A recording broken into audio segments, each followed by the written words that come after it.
इस बार के चुनाव में प्रधानमंत्री नरेंद्र मोदी को दिल्ली की जनता पर विश्वास था, जो अब नतीजों में भी तब्दील हो गया। दिल्ली के पूर्व मुख्यमंत्री अरविंद केजरीवाल ने कई बार प्रधानमंत्री नरेंद्र मोदी को चैलेंज किया था कि वो दिल्ली की सत्ता से आम आदमी पार्टी को कभी हटा नहीं सकते, लेकिन बीजेपी ने केजरीवाल के इस चैलेंज को गलत साबित कर दिखाया है।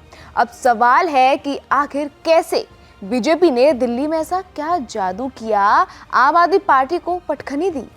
हाय, मैं खुशी चौधरी और आप देख रहे हैं एबीपी लाइव। आपसे आपदा शब्द बना तो पूरे चुनाव में प्रधानमंत्री नरेंद्र मोदी समेत पूरी बीजेपी ने आपदा शब्द को आम आदमी के खिलाफ हथियार बना लिया। पीएम मोदी ने आम आदमी पार्टी के लिए आपदा शब्द का प्रयोग कर दिल्ली चुनाव का नैरेटिव ही सेट कर दिया। आप खुद सुनिए जो पीएम मोदी ने कहा है। शराब के ठेकों में घोटाला, बच्चों के स्कूल में घोटाला, गरीबों के इलाज में घोटाला, प्रदूषण से लड़ने के नाम पर घोटाला, भर्तियों में घोटाला। ये लोग दिल्ली के विकास की बात करते थे, लेकिन ये लोग आपदा बनकर दिल्ली पर टूट पड़ी है। पीएम मोदी ने दिल्ली में आम आदमी पार्टी के घोटाले बताए। सियासी मंच से पीएम मोदी ने आम आदमी पार्टी सरकार में हुए घोटालों का मुद्दा भी उठाया और खूब बवाल भी मचा। दिल्ली की जनता को सीधा ये बता दिया कि आम आदमी पार्टी दिल्ली की सेहत के लिए हानिकारक है। आपको बता दें, दिल्ली चुनाव में आम आदमी पार्टी और अरविंद केजरीवाल की हार की जो सबसे बड़ी वजह रही है वो है दिल्ली के मुख्यमंत्री का ये आलीशान घर। जी हाँ, जिसे बीजेपी के नेता शीश महल के नाम से भी पुकारते हैं।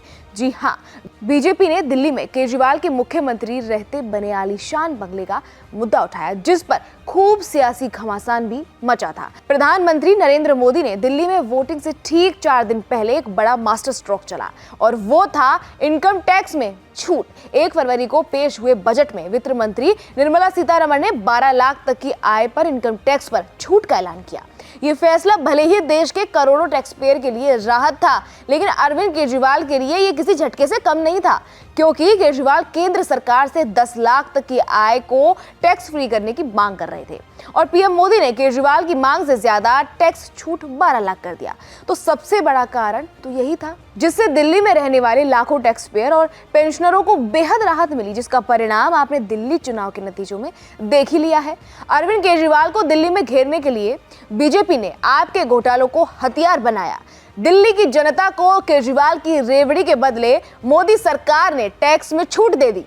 दिल्ली में सीएम योगी ने बांग्लादेशी घुसपैठियों के मुद्दे पर आम आदमी पार्टी सरकार के खिलाफ नैरेटिव सेट कर दिया। सीएम योगी आदित्यनाथ ने दिल्ली में कुल 6 चुनावी रैलियां की, लेकिन हर चुनावी रैली में योगी आप पर ऐसे शब्दों के बाढ़ छोड़ती रही जिसका जवाब आपके पास नहीं था। दिल्ली में भी योगी आदित्यनाथ का बटेंगे तो कटेंगे मॉडल भी हिट रहा है। दिल्ली में योगी आदित्यनाथ की जनसभा में भी बटेंगे तो कटेंगे और एक रहेंगे तो सेफ रहेंगे के बैनर लहराए।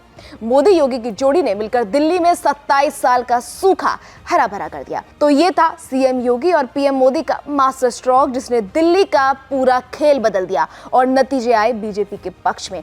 अब देखना है कि बीजेपी से दिल्ली का सीएम फेस कौन होता है। बाकी सारी अपडेट्स हम आपको देते रहेंगे। आप जुड़े रहिए हमारे साथ, देखते रहिए एबीपी लाइव को।